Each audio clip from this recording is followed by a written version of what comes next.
14 juillet 2016, à Nice, le feu d'artifice vient de s'achever.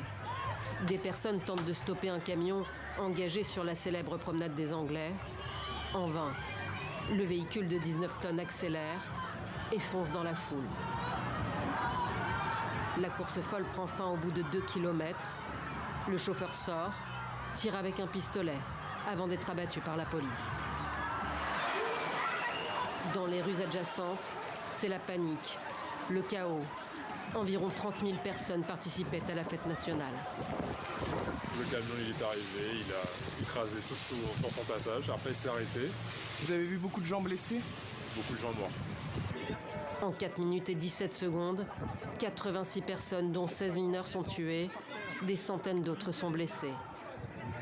À Paris, après une réunion de crise au ministère de l'Intérieur, le président de la République et le Premier ministre rejoignent l'Élysée. Dans la nuit, François Hollande s'adresse aux Français. Voilà que Nice est à son tour touchée.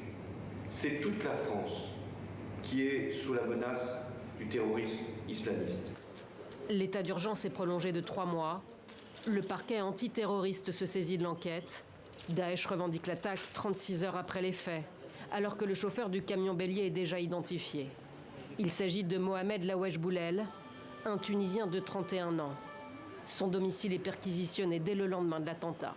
Il nous arrivait à peine de le croiser, c'était quelqu'un qui était très discret. Il est arrivé 2-3 fois de le croiser, on lui disait bonjour, il répondait même pas. Déjà condamné pour des faits de délinquance, l'homme n'avait aucun lien avec le groupe État islamique.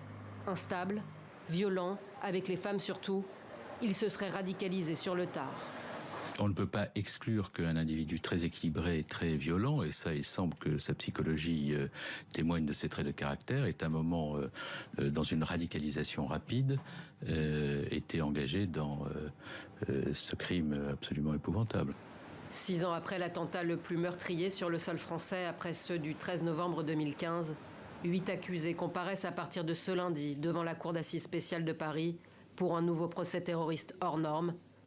Un procès filmé et enregistré pour l'histoire.